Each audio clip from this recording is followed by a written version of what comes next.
नमस्कार दोस्तों, मैं सुनील कुमार आपका स्वागत करता हूं आपके अपने चैनल क्या ऐसा होता है में। दोस्तों, आज मैं आपको जो जानकारी देने जा रहा हूं ना, वो एक बहुत बड़ा गेम है। वो ऐसा गेम जो वहां के वरदानी पंडित जी थे, वहां के रहने वाले तीर्थ पुरोहित बोलते हैं जिन्हें, उन्होंने वो गेम शुरू किया था। और उसके पश्चात जो वहां पर और भी पंडित जी आकर बसने लगे, वो उस गेम का बहुत अच्छी तरह से फायदा उठा रहे हैं, बहुत अच्छी तरह से फायदा। आज मैं अपनी वीडियो के माध्यम से आपको बताने जा रहा हूं प्राइवेट कालसर्प दोष पूजा किसे कहते हैं। प्राइवेट कालसर्प दोष पूजा, क्योंकि वहां पर आपको कुछ जानकारी कुछ दी जाती है और वाकई में होना कुछ और चाहिए, कुछ और होना चाहिए। भाई, आपको पैसे कमाने, पैसे कमाइए, लेकिन इसका मतलब ये नहीं कि आप पैसे के लिए दूसरे के जो दोष होते हैं उनका सही तरह से निवारण नहीं कर रहे। तो दोस्तों, वीडियो पूरा देखिए, मजा आएगा आपको, इस वीडियो को देखने में मजा आएगा। ठीक है, प्राइवेट कालसर्प दोष की पूजा किसे कहते हैं। ठीक है, अच्छा, जब भी आपके ऊपर कुंडली में कालसर्प दोष होता है तो आप त्र्यंबकेश्वर में फोन लगाकर या जो आपके जानकार लोग होते हैं उनके माध्यम से आप यही बात पूछते हैं कि मुझे कालसर्प दोष की पूजा करानी है, मैं कहाँ कराऊं। वो बता देते हैं त्र्यंबकेश्वर में कराइए। उसके पश्चात जब आप पूजा कराते हैं वहां पे, तो आपको दो ऑप्शन दिए जाते हैं, दो ऑप्शन। पहला, पूजा आपकी ग्रुप में होनी है या प्राइवेट होनी है। ठीक है, अच्छा, ग्रुप में पूजा होनी है वो ठीक है, चलो उसके बारे में बाद में बात करेंगे। प्राइवेट पूजा होनी है, अच्छा, अब आप जितने तरह के पंडित जी के पास जा रहे हैं उन सब की प्राइवेट पूजा भी अलग अलग है। समझ रहे हैं? गेम ये ऐसा गेम है जिसे समझ पाना बहुत मुश्किल है, बहुत मुश्किल है। मतलब मैं मानता हूं, मैं भी इस बात को स्वीकार करता हूं कि इस गेम को चलाने के पीछे लोगों ने कितना दिमाग लगाया होगा, लेकिन ये जो सोच है वो सोच है जो वहां के जो गुरुजी हैं, जो वरदानी पंडित जी हैं, उन्होंने ये गेम खेला और आज इसका फायदा और लोग उठा रहे हैं। ठीक है, प्राइवेट पूजा, प्राइवेट पूजा जितने भी, जैसे कि त्र्यंबकेश्वर में करीब 15 से 20 हजार के आसपास पंडित जी होंगे, करीब 200 के आसपास वरदानी पंडित जी हैं, 200 के आसपास। ठीक है, अच्छा, वरदानी पंडित जी, मैं और पंडित जी की बात नहीं कर रहा, वरदानी पंडित जी। अब देखिए, वरदानी पंडित जी जो हैं उनकी नजर में भी प्राइवेट पूजा अलग अलग तरह की है, सबकी अलग अलग दक्षिणाएं। ठीक है, अच्छा, अब देखिए, किसी को पता चलता है कि भाई कालसर्प दोष पूजा की, प्राइवेट पूजा की दक्षिणा वो इंसान इतना ले रहा है, दूसरे ने बता दी कुछ कम, तीसरे ने बता दी कुछ ज्यादा। अब मैं आपको बताने जा रहा हूं कि प्राइवेट पूजा वो किसे बोलते हैं। ग्रुप में आप पूजा कराते हैं, उदाहरण के लिए आप 3,500 रुपए अपनी दक्षिणा दे रहे हैं। अगर आप प्राइवेट पूजा करा रहे हैं तो प्राइवेट पूजा में आपकी जो दक्षिणा होती है वो करीब 11,000 के आसपास वहां पे गुरुजी लेते हैं, कम भी लेते हैं, काफी ज्यादा भी लेते हैं। ठीक है, अच्छा, अब वो कंपेयर करते हैं अपनी पूजा को ग्रुप की पूजा से। अगर ग्रुप में 10 लोग हो गए तो उनके 35,000 बन गए। ठीक है, 35,000 बन गए, जिनमें उनकी जेब से कुछ नहीं गया, पूरा की पूरा पूजित सामान होता है। 9 चांदी के नाग, 1 सोने का नाग, राहु केतु की प्रतिमा, सारी पुरानी होती है, सारी पुरानी। बस ये मान लो कि जो सामग्री है, आप जिस पे बैठे हैं उस सामग्री से पूजा करके कोई पहले जा चुका है, अब आप बैठ रहे हैं, आपके बाद कोई और बैठेंगे। जो फूल फल वगैरह जो वहां पे चढ़ाए गए थे उन्हें एक तरफ कर दिया जाता है। वहां पे चाहे वो नवग्रह हो या और कितनी भी चौकियां हो, गणेश जी का पुण्यवाचक हो, आपकी जो कुल देवी हो, भगवान शिव जी की पूजा के लिए चौकी बनाई जाती है, रखी जाती है, वो सारी चीजें सारी सेम रहती हैं, केवल इंसान उठते जाते हैं और दूसरे लोग आगे बढ़ते जाते हैं। ठीक है, ये तो हो गई ग्रुप की पूजा। तो मतलब इसमें केवल गुरुजी अपना समय दे रहे हैं और कुछ नहीं कर रहे। ठीक है, केवल समय दे रहे हैं। तो जो पूजा ग्रुप में कराए 10 लोगों के साथ, तो एक बार में उन्होंने 35,000 रुपए कमाए। इतना ही समय लगना है प्राइवेट पूजा में, प्राइवेट पूजा में इतना ही समय लगना है। तो ये लोग क्या करने लगे, इन्होंने सोचा कहां पे 35,000, चलो मैं आधे मान रहा हूं, 17,000 मान रहा हूं, 17,000, मतलब 5 लोग भी हुए तो 17,500 के आसपास की बात बनती है। ठीक है, अब अगर मैं अकेले आदमी की पूजा कराऊं तो 11,000, मतलब मुझे तो लॉस हो रहा है।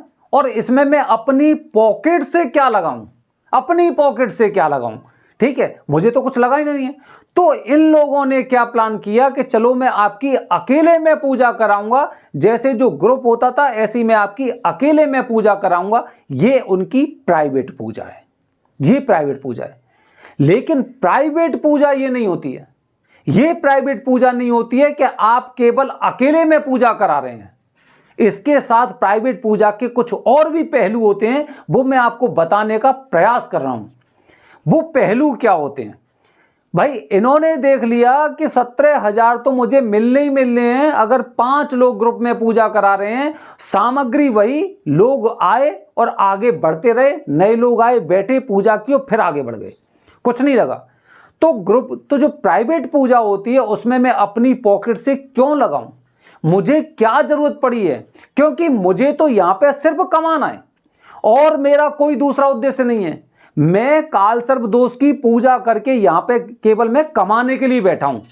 मेरा उद्देश्य ये नहीं है कि भाई कुछ अच्छा हो, जो यजमान आ रहा है उसके साथ कुछ अच्छा हो, दोष निवारण। चलो ठीक है कि वो एक ऐसी धरती है, काल सर्प दोष के लिए सर्वोत्तम स्थान है त्र्यंबकेश्वर, लेकिन हमें भी तो कुछ अपने विचार, अपनी भावनाएं बदलनी पड़ेंगी। मैं बता रहा हूं आपको कि प्राइवेट पूजा कैसी करानी चाहिए लोगों को। प्राइवेट पूजा में केवल ऐसा नहीं कि गुरुजी बैठे हुए हैं और आप बैठे हुए हैं और बस पूजा हो गई, उसे पूजित सामग्री से। पूजित सामग्री आप खुद सोचिए, कोई इंसान पूजित सामग्री का मतलब समझ रहे हैं? जो सामग्री आपके सामने रखी है, जो सामग्री आपके सामने रखी, उसे कोई पूजा करके चला गया। और पूजा का मतलब, पूजा करने जब वो इंसान बैठा था तो उसने संकल्प लिया था। क्या संकल्प लिया था? कि मेरे सामने जितनी भी ये सामग्री है मेरी है, ये मेरी है। अब एक और संकल्प भरा जाएगा। वो संकल्प क्या है? कि ये जो पूरी सामग्री मेरे सामने रखी हुई है, ये मैं दान करता हूं इन गुरुजी को।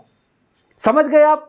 मतलब वो सामग्री जो आपके सामने रखी हुई है, वो पहले से ही कोई यजमान वो दान कर चुका है और न जाने कितने लोग उसी सामग्री का दान कर चुके हैं और आप भी उनमें शामिल हो गए कि आपने भी वो सामग्री दान कर दी। मतलब दान वाली चीज वहीं पे बार बार घूमती आ रही है और उसी को लोग दान करते जा रहे हैं। ये है ग्रुप पूजा, समझ रहे हैं? और यही प्राइवेट पूजा उन्होंने बना दी कि केवल अकेले की पूजा कर रहे हैं, केवल अकेले की, लेकिन दान वाली सामग्री, वही पूजित सामग्री, वही पूजित सामग्री से वो लोग पूजा करा रहे हैं। मैं सभी लोगों की बात नहीं कर रहा, ध्यान रखना। मैंने लोगों को देखा है, मैंने खुद ने पूजा कराई है, मैं खुद इस चीज का साक्षी हूं। मैंने पूजा कराई है, पूजित सामग्री, वहां पे चौकी बनी रहती है, उन्हीं के सामने लोग आते रहते हैं, चलते रहते हैं। अच्छा, तो प्राइवेट पूजा कैसे होगी? प्राइवेट पूजा बताता हूं। अरे हम इतनी दूर से अकेले में प्राइवेट पूजा करना चाह रहे हैं तो पूजित सामग्री से पूजा क्यों करेंगे? भाई पूजित सामग्री से मुझे पूजा नहीं करनी, मुझे पूजा नई सामग्री से करनी है, नई सामग्री से। आप दक्षिणा बताइए कि कितनी दक्षिणा लेंगे, उसके अनुसार हम बात करते हैं ना आपसे। तो दोस्तों फिर प्राइवेट पूजा क्या हुई? दोस्तों अब जब मैं इतनी दूर से जा रहा हूं, मैं इतनी दूर सफर करके जा रहा हूं, अपने परिवार के साथ जा रहा हूं, अपना समय खर्च करके, अपने पैसे खर्च करवा के, और प्राइवेट पूजा के नाम पर मुझे पूजित सामग्री से पूजा कराई जाती है। इसका मतलब क्या है? इसका मतलब यह है कि जो जानकारी हम लोगों को नहीं है उसका फायदा उठाया जाता है। मैं बताने जा रहा हूं, अगर आप प्राइवेट पूजा करा रहे हैं तो प्राइवेट पूजा आपको किस तरह से करानी चाहिए, जिसे बोलते हैं प्राइवेट पूजा। उतने ही पैसे में भाई कमाना है, आप कमाइए, अपने बच्चों का जो पालन पोषण करना है उसे आप करिए, लेकिन कम से कम ऐसा नहीं कि आप एकदम भैंस सहित खोआ कर दो। दूध का खोआ नहीं, भैंस सहित खोआ कर दो, ऐसा नहीं होता है। प्राइवेट पूजा में दोस्तों जो 9 चांदी के नाग होते हैं वो नए होने चाहिए, जो सोने का नाग होता है वो भी नया होना चाहिए, राहु केतु की प्रतिमा जो चांदी की होती है वो भी नई होनी चाहिए। करीब एक पूजा में 80 से 100 सुपारी की आवश्यकता होती है। नई होनी चाहिए। 2 नारियल लगते हैं वो भी नए होने चाहिए, जो गेहूं और चावल होते हैं वो भी नहीं होने चाहिए, और एक और बात कि जो चावल होते हैं खंडित नहीं होना चाहिए, उसमें एक दाना खंडित नहीं होना चाहिए। ये प्राइवेट पूजा होती है।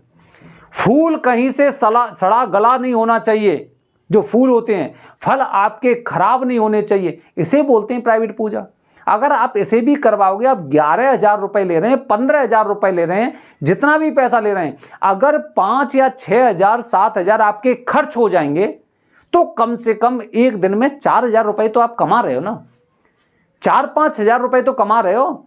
फिर किस चीज का आपको वो है भाई? लोग पूजा कराने आ रहे हैं प्राइवेट पूजा के नाम पर। ये तो बहुत गलत कार्य हो रहा है ना, कि आप उसी पूजित सामग्री को स्वयं संकल्प भरवाते हैं और उसे पहले दान ले लेते हैं किसी और से, फिर दूसरे आदमी को फिर दोबारा उसे दान दे देते हैं, फिर उससे फिर दान ले लेते हैं, फिर उससे संकल्प कराते हैं ये मेरा सामान है, उसके बाद फिर दान ले लेते हैं। एक ही सामान को बार बार आप दान लेते जा रहे हैं, बार बार दान लेते जा रहे हैं। ये गलत कर रहे हैं, ऐसा मुझे लगता है। हो सकता है आपकी नज़र और दृष्टि से वो सही हो, लेकिन मुझे लगता है कि जो इंसान इतनी दूर से जा रहा है उसे सारी नई सामग्री से पूजा करानी चाहिए।